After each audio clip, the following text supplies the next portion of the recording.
Welcome to Season 2 of Take a Timeout with Dustin Sullivan, a production of Can Do Group, a 501c not-for-profit business supporting the needs of adults with developmental disabilities. In our first episode this season, we are switching things up to give you an opportunity to learn a little more about our host, Dustin Sullivan. Can Do Group's Director of Operations, Kevin Lewis, takes a timeout to interview Dustin. Kick it off, Kevin.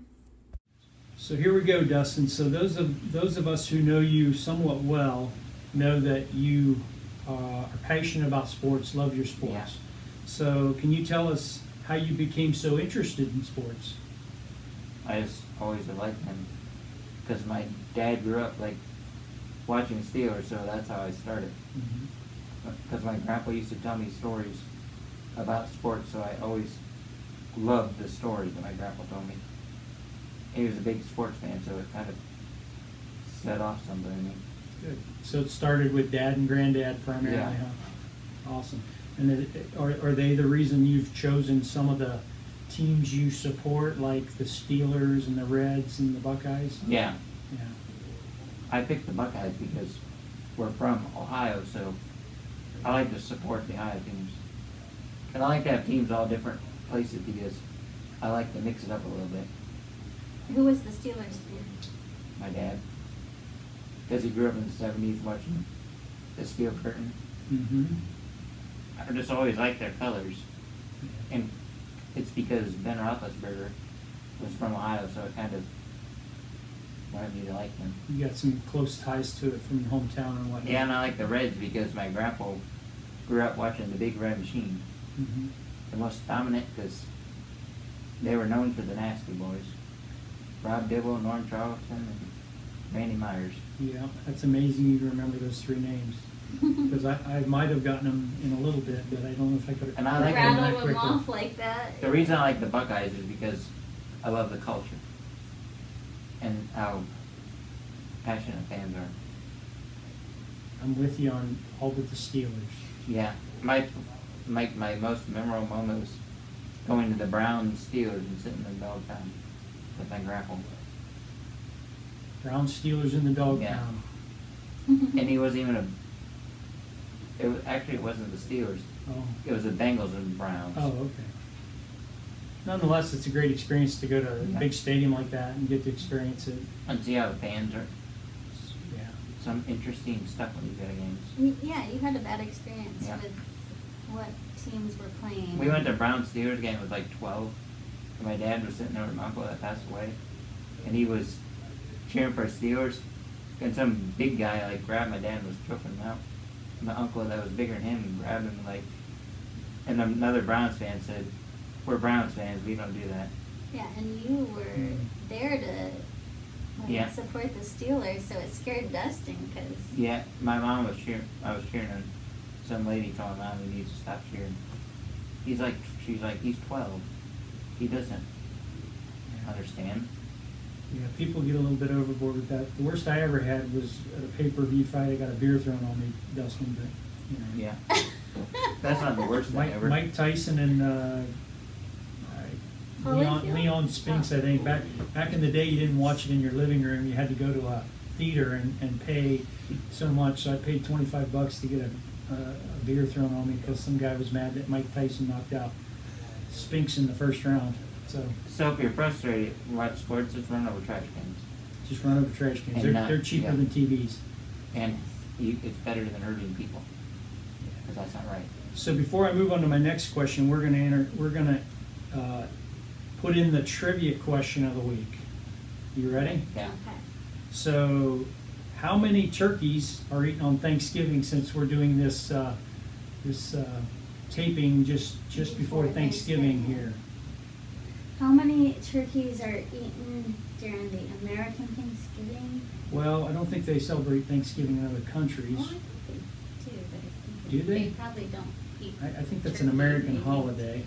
There's probably others around the world that celebrate it that are from the United States, but I think it's primarily an I'm American going to say holiday. like 30,000 turkeys a year. 30,000 turkeys at Thanksgiving? More. Maybe like millions. I'd say say Maybe. at least a I'm gonna say, couple like- million. How many did you like- say, Elaine? I said a couple million. Jody, what's your guess? 7.5 mil. I was gonna say like 15 million. 15 million, Alex? 15.1 15.1. He's playing the Price is Right. I'm gonna go up on you. Come on up on stage, Alex. You're the winner. So, 46 million turkeys are eaten on Holy Thanksgiving. moly. And to put that in context, 22 million turkeys are eaten at Christmas, and 19 million turkeys are eaten at Easter. You're the winner, Alex. You were the closest. So it's more than double the number of turkeys Wow. eaten at Christmas and Christmas and Easter are eaten on Thanksgiving. I'm not gonna lie, but turkey That's is a lot probably of not. turkey. It's not my favorite thing. Well, it's all right. And then later on, we'll do the fact of the week. So I got a fact of the week for us too around the holiday as well. So moving on to my next question. You are the PA announcer for the Blanchard Valley Center. Is it considered a charity game or a celebrity game? Celebrity basketball game. Okay, for the PA announcer for the Blanchard Valley Center celebrity basketball game. My question is, how did you become the PA announcer for that? Somebody like didn't do it anymore. They asked me if I wanted to do it Mhm. because they thought it'd be a good experience for me, and they knew it was my passion for a long time, and they thought it'd be a perfect fit. Actually, the judge was the one that Judge Routzen asked me to do it. He still does Yeah. it with alongside of you, right? Yeah, How many years have you been the PA announcer for the Blanchard Probably Valley like- Center charity game? 4 years, either 4 or 5. 4 to 5 years. Yeah, Cool. And you can plan to continue to do that? yeah. As long as they ask me to do it. Good. Very good. So, can you tell us what your style of like being a PA announcer is, and are you working on any new techniques you can use for next year's game? I'm trying to work on it. Yeah. You gonna divulge your secrets, or No, you shouldn't. you don't want to tell us your secrets about how you're gonna? You should never reveal your announcing strategies. Never Then you don't, because people will steal your. steal your information, Your your mojo. ideas. Do you have any taglines, like you asked me, any mottos? Do you have anything you use with that PA? Like, you know, a lot of the basketball guys will say they put the biscuit in the basket and things like that. Do you got any ones that you Me use? too. Brick. Oh Yeah. yeah, I kind of remember that one. I went to the Or game airball. last year, and he was yelling airball about everybody. Or I would say bionic man. Because he had a bionic. He had hurt his leg in it. He had like a thing also. Well, since you don't want to divulge what you're working on, we'll look forward to hearing it whenever the game comes around. When is that? Just to, I know it's a ways off, but you can Not tell, till March. tell people when it's coming about. It's usually March. in March So- every year. March of 2023 will be the Blanchard Valley Center. Yeah, one celebrity time my game. line was I said, because there was a guy with a man bun, I said, here comes the man bun up the court. This is my second day with a man bun thing. I wasn't meaning it. Now I'm extra self-conscious. This is on my second day in, Dustin. The guy was laughing at I me, wish we could turn the camera at you, right? and the guy was laughed about it. He thought it was funny. I'm laughing at myself. So, Dustin, since you're such a Buckeye fan, who's your favorite Buckeye, past and present? My past would probably be Teddy Ginn Okay. Jr. And my present would probably be C.J. Stroud. And so, why is Ted Ginn Jr. your favorite of the past and C.J. Stroud your favorite of the present? The past is Teddy Ginn because he's so fast, and he's so all the way he like moves down the field. He's like sly like a raccoon, Mhm. and he's just amazingly unbelievable to watch. Yeah. What about Stroud? I like Stroud because he's so poised, and he's a really good leader out there. Great. Any other sports, Buckeye sports, that you have a past and present favorite in other than football, or just mainly football? In basketball, I'd probably be Aaron Kraft because he's just a local guy. and he- Local boy. and he supports a lot of disabilities, and he's a good speaker, and he played basketball for the passion of the game. He didn't care if he won or lost. All he cared about was having fun. And he played so hard out there. He was just so gritty. He didn't give up on any play. He was an amazing player. He did a lot of things, excuse me, a lot of things in my opinion that a lot of casual viewers of sports wouldn't notice. And so you could see that in him as a high school player, and you knew he'd be great as a college player. But also, you may know this, but he was just inducted into the Buckeye Ring of Honor, I think, or That's something for pretty cool. basketball. And I believe they said he was really caught off guard because he didn't expect it to come at this early of a stage post-career. So he's only been out of school for maybe 4 or 5 years, and so he's been inducted really early, which speaks to, I would say, some of what you just mentioned about him as an individual. Before you know it, when my favorite football player for High State will be, eventually it's going to be Luke, because one day He'll be my favorite too. I'm going to go there and support him next year, because he would appreciate that. So now, I'm not going to ask you villain and superhero questions, but if you found a genie lamp and you got 3 wishes, what would those 3 wishes be? One would be endless food. Endless food, okay. The second would be owning a professional sports team. Okay. And my third would be if I could just snap my fingers and be in Hawaii. You would transport yourself to Hawaii. Yeah.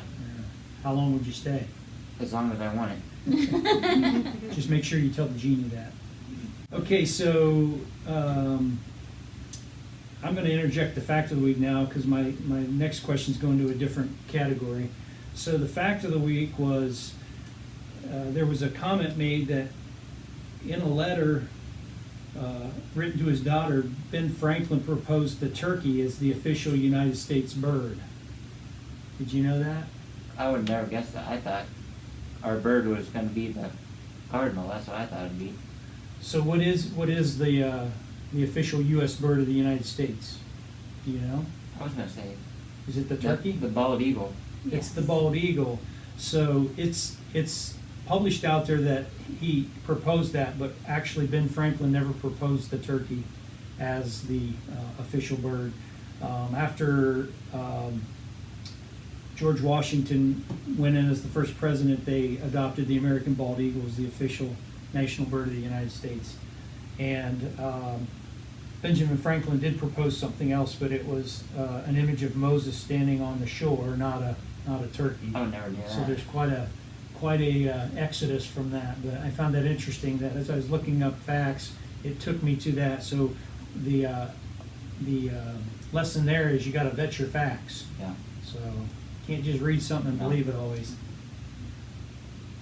All right, next phase of questions here. So you regularly work on art projects at Can Do Studio. Yeah.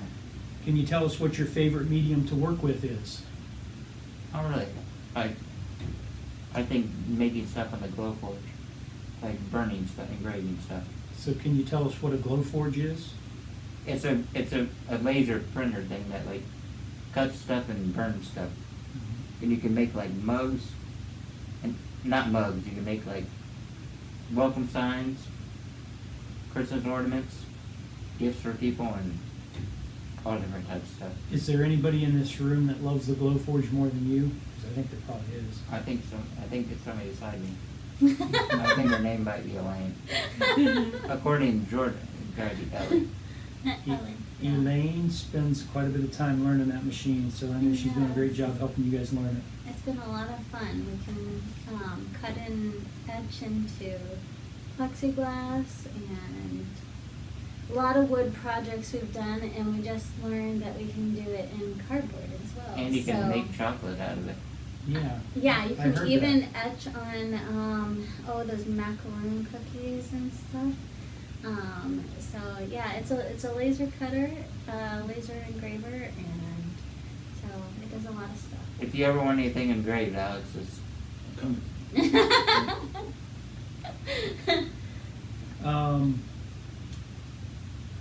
So how do you develop and create ideas for the projects you want to complete at Can Do?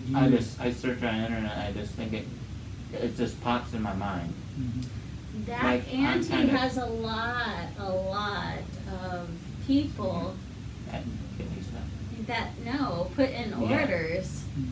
He has so many And I'm orders. working on trying to not to do as much at once. Mhm. Yeah, we've came down with a system, and I put it in my phone, all of the orders and all of the ideas he has, because he'll throw me 5 in one day, and I'll be like, And I Dustin, I can't do it all. And I think the best thing is that I like the old saying, one project a day, and work with somebody else later in the day. And the good thing about, when I'm doing projects, I'm more of a visual person. It's easier for me to make stuff. I've been trying to work on He does a doing lot. less sports stuff and other stuff.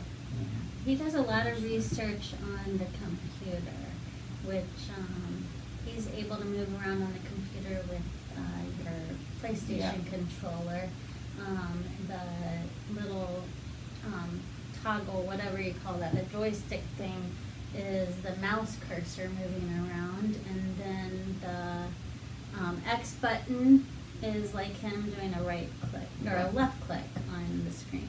So Yeah. that's how he actually does things. And the on thing I computer. like about it, it makes me feel more independent. Mhm. Like I don't have to wait on people hand to foot. I can do stuff on my own. Mhm. It makes me feel like I can do stuff. Yeah, a lot of times with my programs, I would be traveling and I would think of something and I'd write it down, or I'd be watching TV. So a lot of my ideas were just kind of spontaneous things, and I'd have to write them down and to remember them and build on them. I didn't know if you experienced the same sort of thing, or if you. You have to remember it Yeah, all. I do. Yeah. But the good thing is, when the thing about me, if you explain something to me, it helps me be better with stuff. It's like a motivation thing for me. So do you have one favorite art project that you've worked on and completed that has meaning to you and value? Is if you had one memorable piece, do you have anything like that? Probably doing the Buckeye wreath for my grandma. Because I remember we were trying to drill, and the gloves, sometimes it's hard to drill, because sometimes you Just say it. you Just let her finger- have it. Yeah, you gotta be careful, because sometimes when you're drilling, it slips and you drills you right through the finger. Oh, that doesn't feel good. Because I remember Brian was helping me once, and he thought he could do it, and he's I felt so bad because he drilled his hand. Is the project memorable because you drilled his hand, or because you did it for your grandmother? Yeah, for my grandmother. We've done a lot of Buckeye projects. There's been buckets and buckets full of Buckeyes that we still have that we could do Buckeye projects with. I used to bring more in just because it was just a joke or something. Thanks. And I figured I'd bring Buckeyes in because it would be nice for other people to use them, Yeah. and not just me. Because, I'm the type of person that likes to share my things We'll get Marty making a Yeah. Buckeye tree or something. and it makes them feel. It makes me feel good when other people get to make stuff. Well, that's all the questions I have for you, Dustin. I want you to keep up the great work you're doing. Keep that independence going. I appreciate that. Continue to enjoy Can Do. We appreciate all that you do and your involvement with Can Do. Yep. And so thank you, everyone, for joining us for this podcast today. And I'm going to let Dustin send it off with his... That's all, folks. You. Thank you for joining today's podcast of Take a Timeout with Dustin Sullivan, a production of Can Do Group. This podcast is made possible by the support of local businesses and community members like you. Thank you. Want to be part of the action? You can help Can Do Group continue supporting adults with developmental disabilities by donating at www.candogroup.org.